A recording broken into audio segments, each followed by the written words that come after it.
చేయవు. మాకు మరి రాజు భోజనం వద్దు. ఒకే ఒక మాటతో ఏమంటున్నారండి వాళ్ళు, రాజు భోజనం వద్దు. మేము మరి ఆ భోజనం తినాలనుకోవట్లేదు. ఇంకా చెప్పాలంటే వాళ్ళు చేసినటువంటి ఆలోచన అది.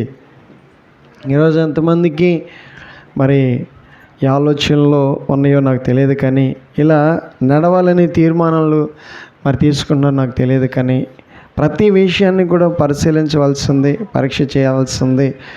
మరి దేవునికి ఇష్టలుగా జీవించడానికి మనం ఎంతైనా కష్టపడాలి, ప్రయత్నము చేయాలి. కష్టపడకుండా, ప్రయత్నం చేయకుండా దేవునికి ఇష్టలుగా మనము జీవించడం కష్టం. కనుక వారి జీవితంలో వారు అనుసరిస్తున్నటువంటి ఆ విధానాన్ని మనం ఒకసారి గుర్తు చేసుకున్నాం, చదువుకున్నాం. వారు అనుసరిస్తున్న విధానం ఎలాంటి ఆ విధానము, ఎంత ప్రత్యేకంగా, ఎంత చక్కగా, మరి పరిశుద్ధంగా ఆహారం తీసుకునే విషయంలో కూడా వాళ్ళు తొందరపాటు లేకుండా, ఆత్రం ఉందా వాళ్ళకి? తినే దాని ముందు ఆత్రపడుతున్నారా? ఆశిస్తున్నారా? దాని మీద మరి మనసు పెడుతున్నారా? చాలా జాగ్రత్తగా పరిశీలించాలి. దేవునికి ఇష్టలుగా జీవించడం నేర్చుకోవాలి మనం అందరం కూడా. ఎవరికి ఇష్టలుగా? దేవునికి ఇష్టలుగా జీవించాలి. తినే విషయంలో కూడా వాళ్ళు తొందరపడట్లేదు, తినే విషయంలో కూడా ఆత్రపడట్లేదు. అలా దానిని ఎక్కువగా ప్రేమించినట్లుగా కూడా కనిపించట్లేదు. అంత మంచి భోజనాన్ని, రాజు భోజనాన్ని భుజించేటటువంటి అవకాశం వచ్చింది కదా అని మురుసుకోవట్లేదు.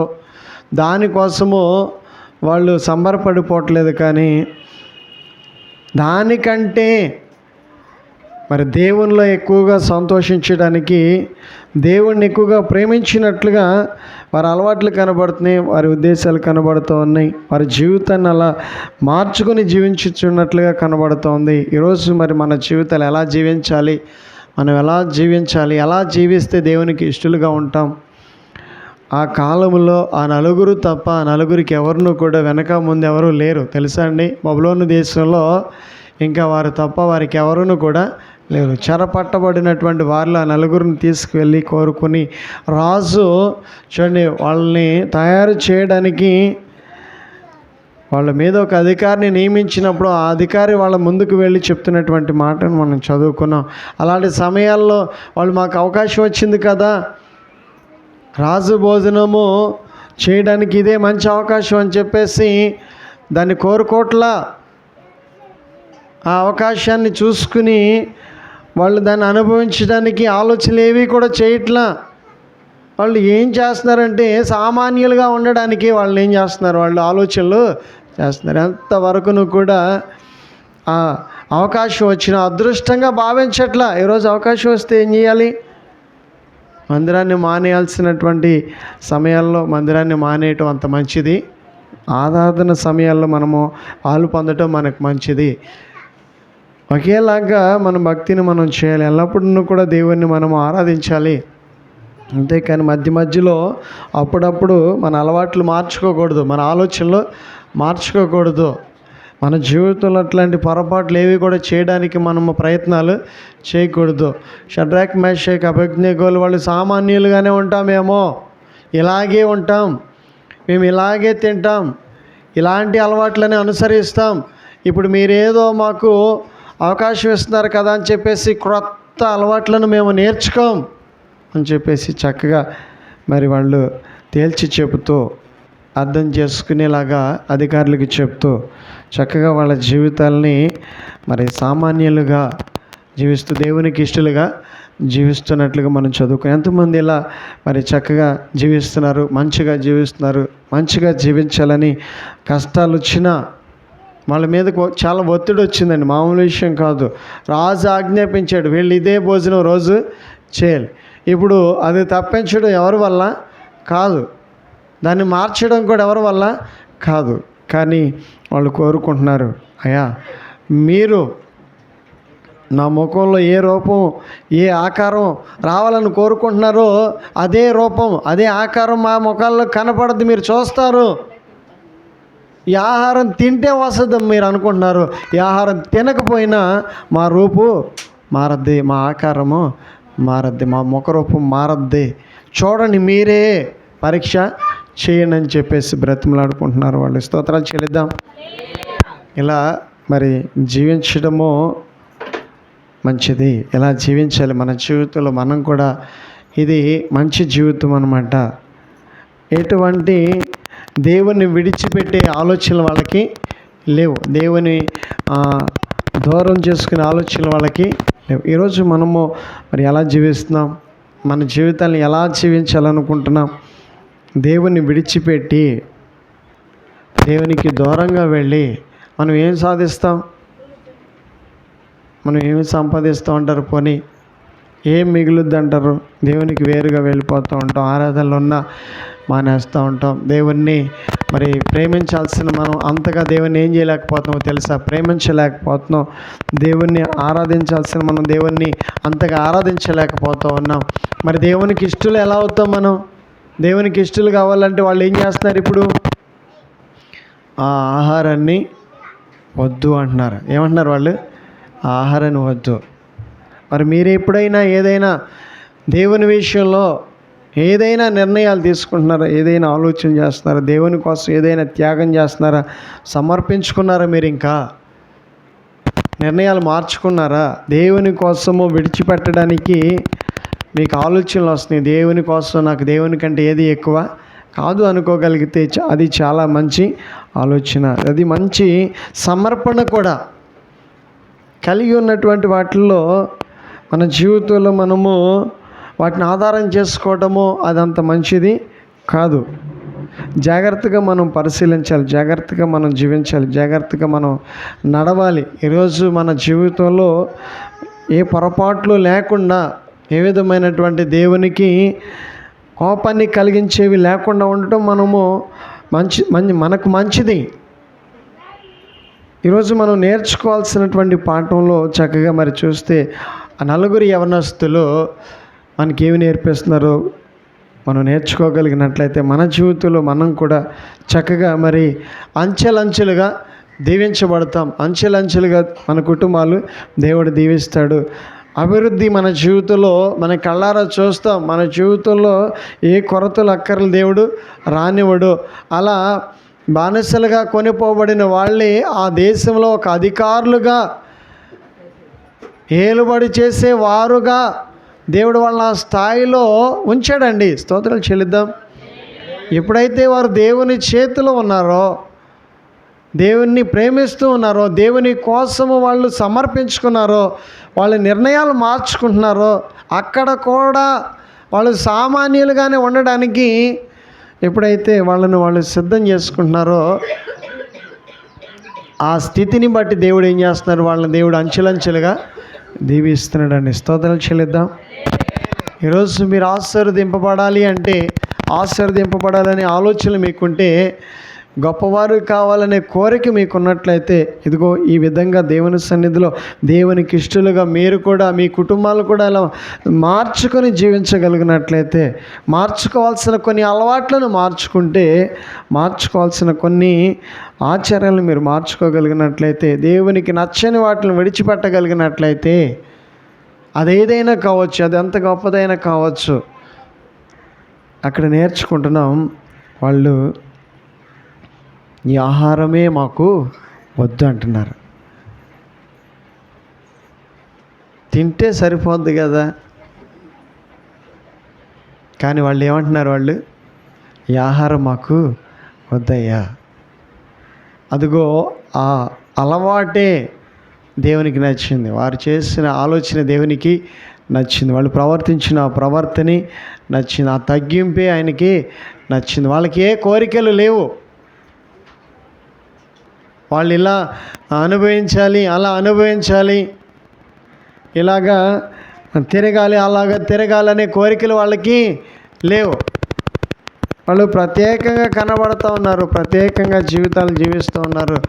చూడండి, మరి ప్రత్యేకమైన అలవాట్లు వారిలో కనబడుతూ ఉన్నాయి. ప్రత్యేకమైనటువంటి ఆ పరిశుద్ధమైనటువంటి జీవితాలు జీవిస్తూ ఉన్నప్పుడు దేవుడు వాళ్ళని తీసుకెళ్ళి ఎక్కడ పెట్టాడో చూస్తే అధికారులుగా పెట్టాడండి. ఎక్కడ నిలబెట్టాడు వాళ్ళని? అధికారులుగా నిలబెట్టాడు. బానిసలండి వాళ్ళు. ఒక మాటతో చెప్పాలండి, ఎలా వెళ్ళారు ఆ దేశానికి? బానిసలుగా వెళ్ళారు. కానీ బానిసలుగా ఉంచాడు దేవుడు. నువ్వు దేవుని కోసం ఏం త్యాగం చేస్తావో దానికి రెట్టింపైన ఆశీర్వాదం దేవుడు నీకు ఇస్తాడు. నువ్వు త్యాగం చేయగలగాలి. త్యాగం చేసే ఆలోచనలో నీలో నుంచి రావాలి. ఆ సమర్పణ నీలో ఉండాలి. ఆ సమర్పణ నీలో ఉన్నప్పుడు ఖచ్చితంగా దేవుడు నీ జీవితాన్ని ఏం చేస్తాడు? ఆశీర్వదిస్తాడు. నీ పనులను ఆశీర్వదిస్తాడు. నీ కష్టార్జితాన్ని ఆశీర్వదిస్తాడు. నీ ప్రయత్నాలన్నింటిని కూడా సఫలము చేస్తాడు. అప్పుడు నీవు ఇచ్చే స్థితిలో ఉంటావు. ఇప్పుడు ప్రస్తుతానికి తెచ్చుకునే స్థితిలో ఉన్నావేమో, లేమిలో ఉన్నావేమో, గడవని పరిస్థితిలో ఉన్నావేమో. ఈ మాటలు వింటూ ఉన్నప్పుడు నీకు ఒక ఆలోచన కలిగి చక్కగా దేవునికి ఇష్టలుగా ఉండాలంటే ఏం చేయాలి? మానేయాలి. దేవుడు మానమన్న వాటిని ఏం చేయాలి? మానేయాలి. దేవుడు చేయొద్దన్న వాటిని ఏం చేయాలి? చేయకూడదు.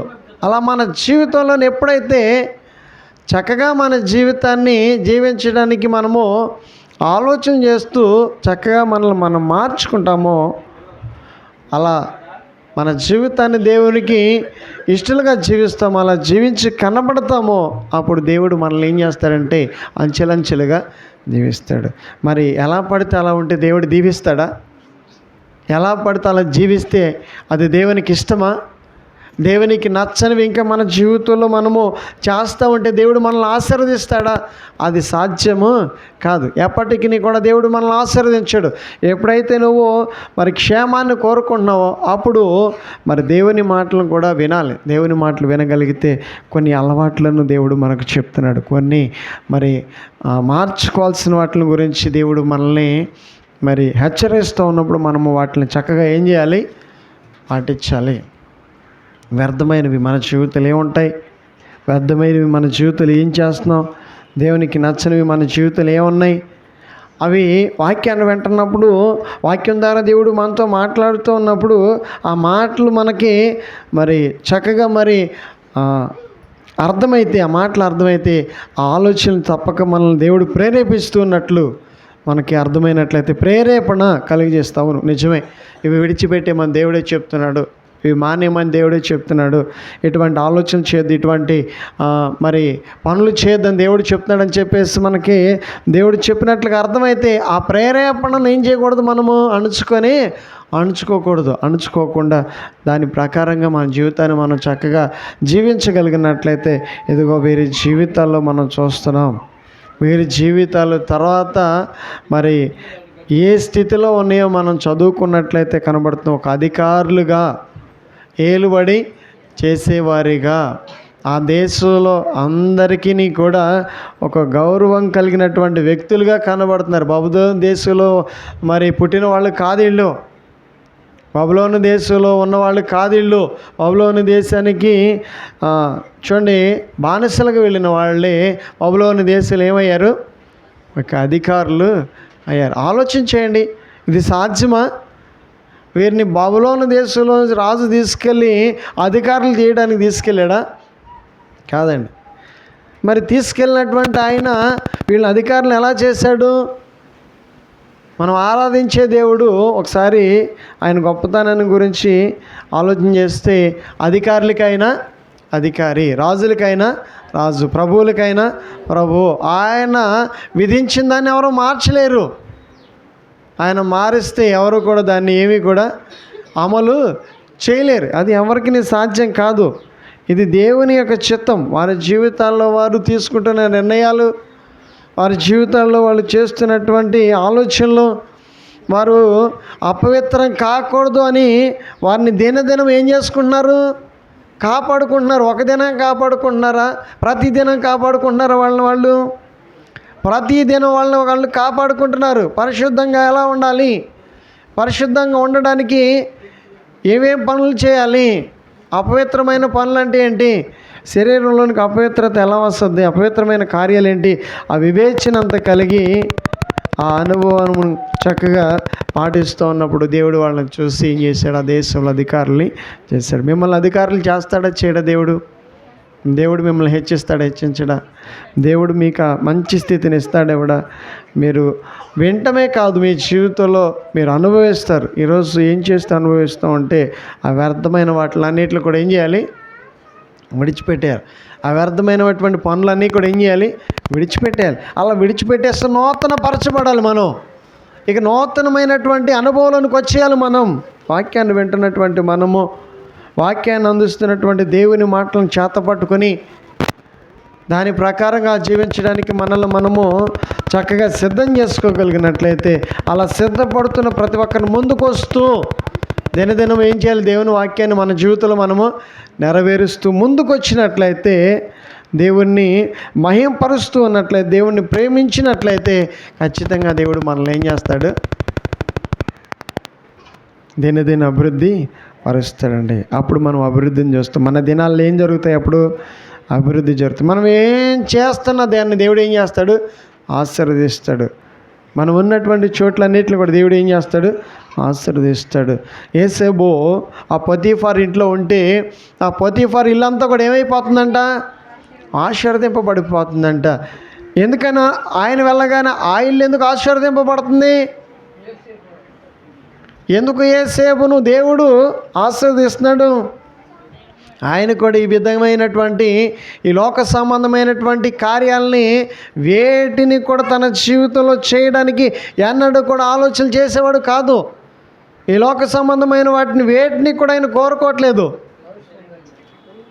తన అన్నలందరూ కూడా చూడండి ఒక రకంగా జీవిస్తాడు, ఈయన ప్రత్యేకంగా జీవించాడు. ఎవరు ప్రత్యేకంగా జీవిస్తున్నారు ఈరోజు? దేవుని కోసం జీవించాలి. నేను ఎవరి కోసం?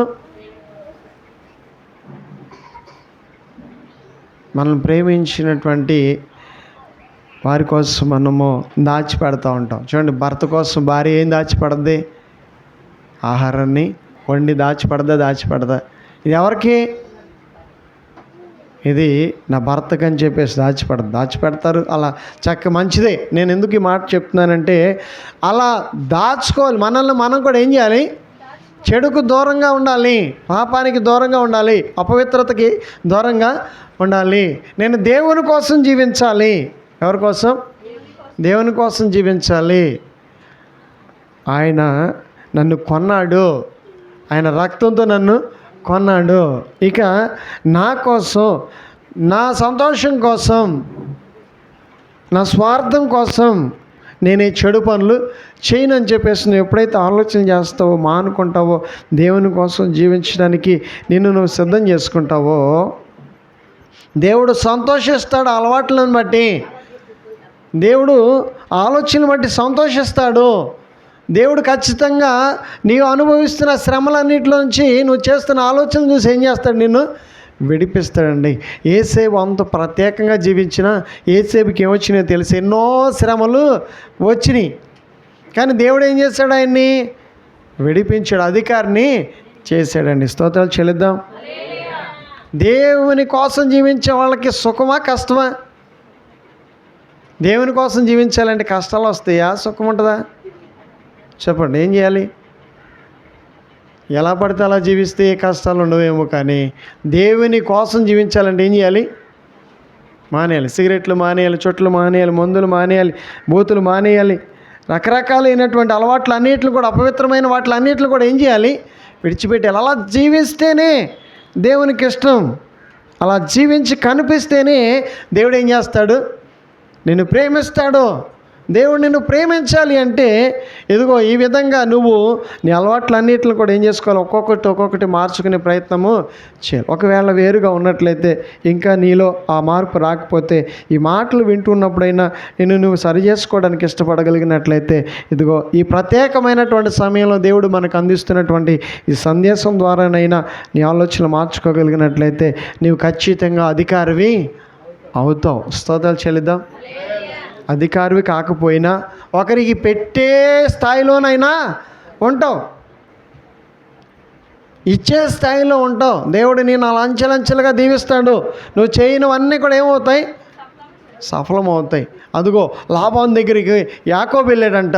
ఈయన వచ్చిన కాడి నుంచి ఆయనకి స్టార్ తిరిగిందంట. ఏం తిరిగిందంట? స్టార్ మన భాషలో మాట్లాడుకున్న అక్కడ రాయబడలేదు, కానీ ఆయన వెళ్ళిన తోడని ఆ మందలు దీవించబడిని, ఆస్తి పెరిగిపోతూ ఉంది, అభివృద్ధి కనబడుతూ ఉంది. ఎవరు అడుగు పెట్టాడంటే మేనల్లుడు అడుగు పెట్టంగానే ఎవరు వచ్చిన తర్వాత? మేనల్లుడు వచ్చాడనే సంతోషము. ఆ తర్వాత ఆయన వచ్చిన తర్వాత ఈయనకి బాగా కలిసి వస్తుంది. మందలు, డబ్బు, ఆస్తి ఏమవుతా ఉంది? దినదినము అభివృద్ధి, కొరత ఏమీ లేదు. అది వరకున్న దరిద్రం అంతా కూడా ఏమైపోయింది? యాకోబుతో ఎవరున్నారు? చెప్పండి. దేవుడు ఉన్నాడండి. మరి మనలో కూడా ఎవరు ఉండాలి? యేసయ్య ఉండాలండి. మనం చేసే చిన్న పని అయినా పెద్ద పని అయినా, ఏ కష్టమైనా ఏ వృత్తి అయినా అది ఆశీర్వదింపబడాలంటే ఖచ్చితంగా మనలో ఎవరు ఉండాలి? యేసయ్య ఉండాలండి. యేసయ్య లేకుండా ఎంత కష్టపడినా అది ఫలితం ఉండదు. కనుక ఈరోజు చక్కగా దేవుని వాక్య ప్రకారంగా మనం అందరం కూడా వినగలిగినట్లయితే, ఈరోజు నేను బాగుండాలి, నా కుటుంబం బాగుండాలి, మేము పచ్చగా ఉండాలి, మా కుటుంబంలో ఏ కొరతలు ఉండకూడదు, ఏ ఒడిదుడుకులు ఉండకూడదు, ఎటువంటి శ్రమ అనుభవాలు ఉండకూడదు, ఎటువంటి ఒత్తిళ్ళు కూడా వెళ్ళకూడదు అంటే ఖచ్చితంగా మరి మనం అందరం కూడా ఒక మంచి నిర్ణయం. ఏమిటా నిర్ణయం? నేను యేసయ్యకి ఇష్టంగా జీవించాలి అనే ఒక ఆలోచన చేయగలిగితే, ఎవరికి ఇష్టంగా? నేను యేసయ్యకి ఇష్టంగా జీవించాలని ఆలోచన చేస్తే, అలా చేసిన ఆలోచన ఎవరు చూస్తారు? దేవుడే చూస్తాడండి. దేవుడు చూస్తే అప్పుడు నీ జీవితంలో అవకాశం వస్తుంది. ఏ అవకాశం వస్తుంది? యెషయా అంటున్నాడు, ఎంతమంది అయినా నీకు పిల్లలంటే ఇంకొకడు ఉన్నాడులే,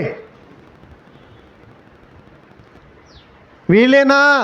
సమయాలు వచ్చి అడుగుతున్నాడు, వీళ్ళేనా నీ పిల్లలంటే? ఇంకొకడు ఉన్నాడు, వాడు లెక్కలో లేనోడు. వీళ్ళందరూ కూడా మంచోళ్ళు, గొప్పోళ్ళు, చక్కగా సమర్థులు, సామర్థ్యం ఉంది వీళ్ళకి, వాడికి ఏమీ కూడా తెలియదు అన్నట్లుగా ప్రక్కన పెట్టేస్తే, దేవుడు ఏం చేశాడో తెలుసా? ఆయన్నే కోరుకున్నాడు. స్తోత్రాలు చెల్లిద్దాం. ఎవరిని కోరుకున్నాడు? ఆ ప్రక్కన పెట్టినోడనే కోరుకున్నాడండి. ఆడే ఇప్పుడు నాకు కావాల్సింది, వాని చేత నేను కార్యాలు చేయాలి, వాని లోకంలో గొప్ప వ్యక్తిని చేయాలి. దేవుని ఆలోచన వేరండి, మన ఆలోచన వేరు. ఈరోజు చక్కగా మరి దేవుని మాటలు వినగలిగినట్లయితే, దేవుడు మనతో మాట్లాడుతున్నది ఎవరి కోసం? మన కోసమే. మనల్ని ఉద్దేశించే దేవుడు మాట్లాడుతున్నాడు. మరి నువ్వు దేవుని కోసం ఏం విడిచిపెడుతున్నావు? రక్షించబడిన తర్వాత నీలో ఏం మార్పు వచ్చింది? దేవుని అంగీకరించిన తర్వాత దేవుని కోసము నువ్వు ఏమి త్యాగం చేసావు? నువ్వు త్యాగం చేస్తున్న వాటిని అన్నిటిని కూడా దేవుడు చూస్తాడు. వాళ్ళు ఒకటి త్యాగం చేస్తున్నారు, ఆ విషయాన్ని మనం చదువుకుంటున్నాం. ఈ ఆహారం మాకు వద్దు, ఇది దేవుడు కోరుకోవట్లేదు. ఈ అలవాటుని దేవుడు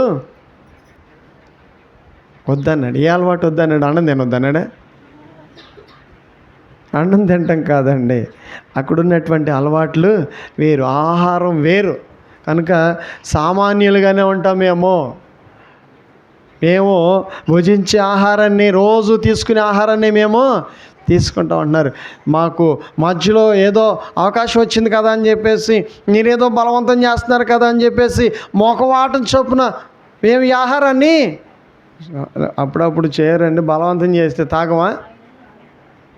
మొఖవాటం చొప్పున చేయమా? పాపం బ్రతులాడుతున్నారని చేయమా? జాగ్రత్త, కోల్పోతాం, దేవుని ఆశీర్వాదాన్ని కోల్పోతాం. అక్కడ అధికారులు ప్రేరేపిస్తున్నారు, బలవంతం చేస్తున్నారు, తినాలంటే తినాల్సిందే అంటున్నారు. కానీ వాళ్ళు మాత్రం ఏం చేయట్లేదు, తినడానికి ఒప్పుకోవట్లేదు. ఒప్పుకుంటున్నావా? దేవునికి ఇష్టం లేనటువంటి పనులు చేయడానికి నీలో చోటిస్తున్నావా? జాగ్రత్త, ఏం కోల్పోతామో, ఏవి పోగొట్టుకోవాల్సిన పరిస్థితులు వస్తాయో, ఏవి దూరం చేసుకోవాల్సిన పరిస్థితులు వస్తాయో.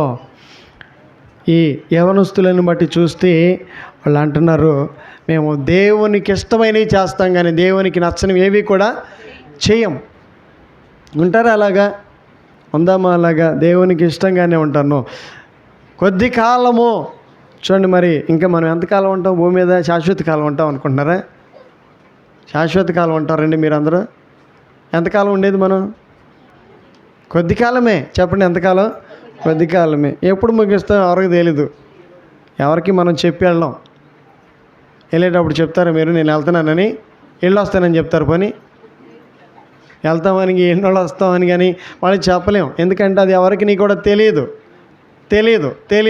ఎక్కడికి వెళ్ళినా తిరిగి వస్తామనే గ్యారంటీ మనకి లేదు. కనుక మరి దేవుడు మనకి చెప్తున్నటువంటి ఈ ప్రత్యేకమైనటువంటి సమయంలో ఈ వర్తమానాన్ని వింటున్నటువంటి మనం అందరం భయపెట్టేటటువంటి మాటలు కాదండి ఇవి. చాలా శ్రద్ధగా జాగ్రత్తగా వినగలిగినట్లయితే నువ్వు దేవుని కోసం ఏం విడిచిపెడుతున్నావు, ఏం మానేసావు, నీలో ఎంత మార్పు వచ్చింది, దేవునికి ఇష్టమైనవి నీ జీవితంలో ఉన్నాయా, అవి కనిపిస్తున్నాయా? అలా కనిపించాలి. ఈరోజు వారిలో కనబడుతోంది, అయ్యా మా దేవునికి ఇష్టం లేని మేమేమీ కూడా చెయ్యం, ఆ చోట్లకి వెళ్ళం, మా దేవునికి ఇష్టం లేని చోట్లకి వెళ్ళం, మా దేవునికి ఇష్టం లేని పనులు మేము చేయము, వాటి జోలికి వెళ్ళం మేము. అలాంటి చూడండి మరి పని మాది కాదని చెప్పేసి వాళ్ళు ఖండించేసి అక్కడితో ఆ వ్యవహారాన్ని ఏం చేయట్లేదు, సాగదీయట్లేదని చాలా జాగ్రత్తగా పరిశీలించినట్లయితే నయమాన్తో కూడా చూడండి మరి బంగారం తీసుకొచ్చాడంట. ఏం తీసుకొచ్చాడంట? బోల్డ్ అంతా చూడండి కానుక తీసుకొచ్చాడంట. ఎవరి దగ్గరికి? ఎలీషా గారి దగ్గరికి తీసుకొచ్చి ఇక ఈ కానుక తీసుకుని నన్ను బాగు చేయంటే ఎలీషా గారు ఏం చేయలేదు, ఆ కానుకను తీసుకోలేదు. ఇదిగో యొర్దాను నదిలోనికి వెళ్ళి మునుగంటే అదంతా చూసిన తర్వాత, అదంతా జరిగిన తర్వాత గెహాజీకి ఏం పుట్టుకొచ్చింది ఆలోచన? ఆ బంగారం ఆ కానుక నేను తెచ్చుకుంటే బాగుండు కదా. ఏం కలిగింది? పోనీ అడగపోయావా సావుకుని, మరి నువ్వు తీసుకోపోయావు, నేనన్నా తీసుకోవచ్చా అని అడగపోయావా? అడగడో, చేసేస్తాడంతే. అడుగుతాడా? అడగలేదు. అడిగితే చెప్పేవాడు అది మనం తీసుకోకూడదు, అది దేవునికి ఏమాత్రం ఇష్టము లేదని చెప్పేవాడు. అప్పుడుతో ఏమయ్యేదో మొత్తానికి ఈయన చెప్పే టైపు కాదు, చెప్పి చెడు ఏం చేసినా ఏం చేస్తాడు? ఏది చెప్తే చూడండి ఏది పడితే అది చేసేస్తాడు అనమాట. ఈయన ఎలాంటి వాడు అంటే ఏది పడితే అది చేసేయటం, ఏది పడితే అది చేస్తే ఏదో ఒకటి తగులుకుంటుంది. వింటున్నారా? ఏది పడితే అది చేస్తే ఏం తగులుకుంటుంది? ఏదో ఒకటి తగులుకుంది. ఏం తగులుకుందో? రోగము తగులుకుంది. ఇప్పుడు బాగున్నవాడు, ఆరోగ్యంగా ఉన్నవాడు ఇప్పుడు అనారోగ్యంగా బలహీనుడుగా అయ్యాడు. ఏం తగులుకుందయ్యా అంటే రోగము తగులుకుంది. మామూలుడు కాదుగా, సామాన్యుడు కాదుగా, వినడుగా, సలహా తీసుకోడుగా,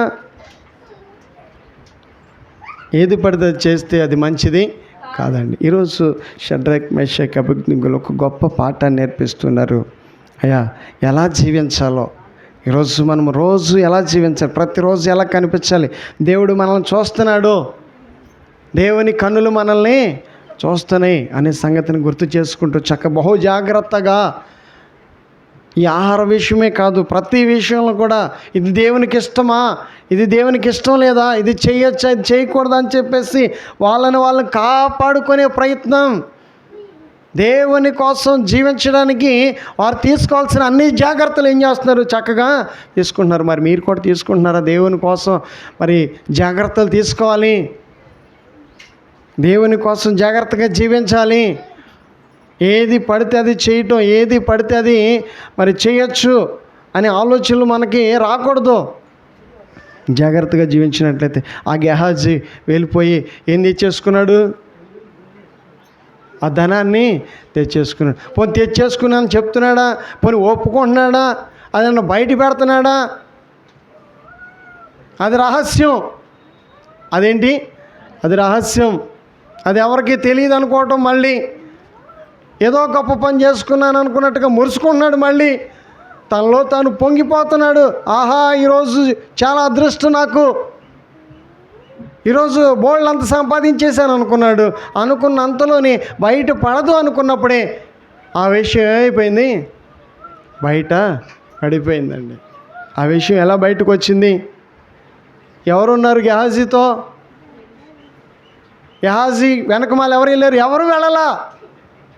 ఆయన వెళ్ళింది ఎవరికైనా చెప్పాడా? ఎవరికి తెలీదు. ఏం చేసి వచ్చాడో ఎవరికి తెలుసు? ఏమీ తెలీదు. కానీ కాముగా వచ్చేసి మళ్ళీ గెహాజీతో మాట్లాడుతున్నాడు. గెహాజీని అడుగుతున్నాడు ఎలీషా గారు, ఎలీషా గెహాజీ ఎక్కడికి వెళ్ళామంటే ఏం చెప్తున్నాడండి? సమాధానం ఏమొచ్చింది? నేను ఎక్కడికి వెళ్ళలేదన్నాడు ఆయన. నా ఆత్మ నీతో కూడా రాలేదా? సంపాదించుకోవడానికి ఇది సమయమా? ఏమడిగాడు ఆయన? సంపాదించుకోవడం, సుఖపడడానికి, నీ సంతోషం కోసం చూడండి ఇటువంటి పనులు చేయటం మంచిదా అని చెప్పేసి అతనికి ఏమొచ్చింది? వెంటనే కుష్టి రోగము. ఆయనకు ఒక్కడికే వచ్చిందా? వీళ్ళంతా ఏమొచ్చింది? కుష్ఠరోగం. వీళ్ళంతా కుష్ఠరోగమే. అయ్యో, భయంకరమైనటువంటి వ్యాధి చేత ఆ ఇల్లంతా కూడా ఏమైపోయింది?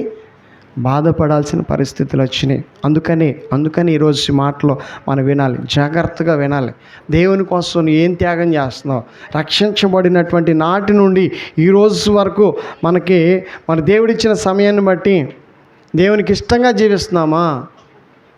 ఇష్టమైనవి మన జీవితంలో మరి దేవుని ఇష్టపడేవి మనం చేస్తున్నాం. దేవునికి ఇష్టం లేనివి మనం కూడా ఏం చేయాలి?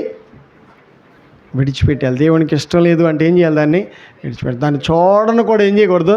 చూడకూడదు. దాన్ని కోరుకోకూడదు. దాన్ని తెచ్చుకోకూడదు. అలా చేయటము మనకి వల్ల అయినట్లయితే, అలా చేస్తూ కనుక మన జీవితాన్ని జీవించగలిగినట్లయితే ఆయన అంటున్నాడు, మీకు ఏది ఇష్టమో అది నన్ను అడగండి. చెప్పండి, ఏమంటున్నాడు ఆయన?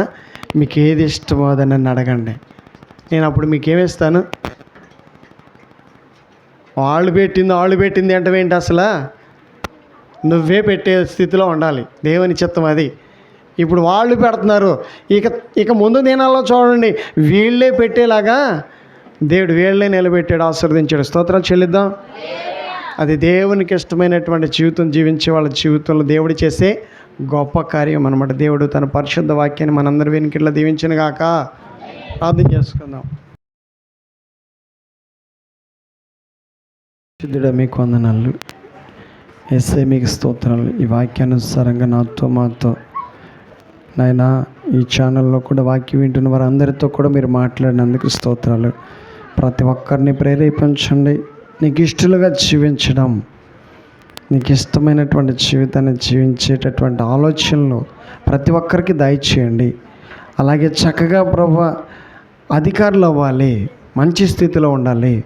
అలా చక్కగా ఆశీర్వాదాలు కుటుంబాల్లో బిడ్డల జీవితాల్లో చూచున్నట్లుగా మీరు ఆశీర్వదించమని ఈ నూతనమైనటువంటి ఈ సమయంలో నూతనమైనటువంటి హృదయాలు, నూతనమైన మనసులు, తలంపులు చక్కగా మరి నేను నీ కొరకు సమర్పించుకుని తగ్గించుకుని జీవించే జీవితాలు, ఇష్టలుగా జీవించే జీవితాలు అందరికీ నీ దయచేయమని తోడుండమని యేసు నామములో